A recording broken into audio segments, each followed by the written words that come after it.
Со меморандумот ќе се регулира понатамошната работа на полето на ХИВ превенцијата, преку изготвување, усвојување и спроведување на локална стратегија за превенција на ХИВ во периодот од 2016 до 2020 година, во рамките на кампањата Локална самоуправа за универзални вредности, повик за свесна локална акција за стратешка поддршка на одржливи механизми и програми за превенција на ХИВ и употреба на дроги.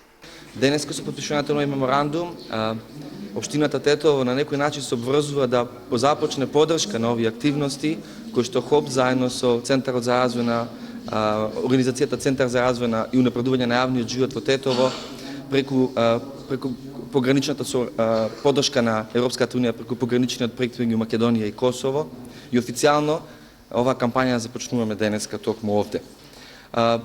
Зошто го правиме ова? Република Македонија е земја која што има меѓу најмалите стапки на ХИВ во регионот воопшто. Добро е да се одржи ниската стапка на ХИВ помеѓу граѓаните во Република Македонија и заради тоа викаме дека сите интервенции кои што треба да се прават на локално ниво. Со самото потпишување на меморандум, значи она што споменав, локалната самоуправа веќе на некој начин се обврзува и не само програмски да ги положи, но и финансиски активностите кои се важни да одржиме ниската стапка на ХИВ во Република Македонија. Денеска на 1 декември, меѓународниот ден за борба против сивата. За нас е важно како општина дека ова активност почнува да се реализира од општина Тетово, како е дека ние сме како потписници дел на една регионална кампања за борба против сивата.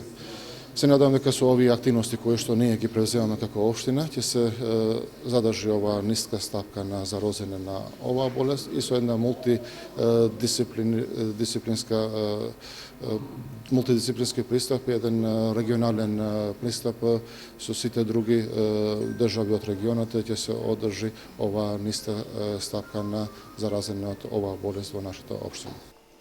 Инаку услугите кои ги нуди Центарот за развој и напредување на јавниот живот во Тетово ги користат 351 корисник на дрога и 84 сексуални работнички, што представува зголемување на бројката во однос на минатиот период. Центарот за развој и напредување на јавниот живот, кој што ја раководи канцеларијата, тоест Центарот за намалување на штети од употреба на дроги, спроведува активности, тоест две програми, програмата за лицата кои што користат дроги и за поддршка за сексуалните работнички. Од година за година бројката на нашите корисници се зголемува, што укажува на фактот дека дрогата, тоест употребата на таа иста дрога на терен е во се поголем број присутна, тоест и во поголеми количини. Официјалната бројка која што ние ги имаме во моментов, значи што и лица што ги користат наши услуги, тоа се 351 корисник на дрога и 84 сексуални работнички. Со напомена дека сексуалната програма е започната со работа од 2014 година. Во однос на минатиот период, тоа представува 100% зголемување на програмата на сексуалните работнички, а некаде околу 20% зголемување на присутност, тоест на нови лица кои што користат дроги. Во однос на тоа што денес го промовираме, значи меморандумот за соработка помеѓу ХОПС и општина на Тетово, проектните активности се одвиваат во тој правец дека веќе е формирано работното тело кое што ќе работи на имплементација, тоест на подготвување на локалната стратегија. Инволвирани се сите оние локални институции и организации кои што сметаме дека работат на ова поле, може да придонесат во изготвувањето на новата стратегија за период 2017-2020 година. Активностите се реализираат во рамките на проектот Превенција на ХИВ и употреба на дроги помеѓу граѓаните од пограничните области, со поддршка на Европската унија преку ИПА програмата за погранична соработка Македонија-Косово.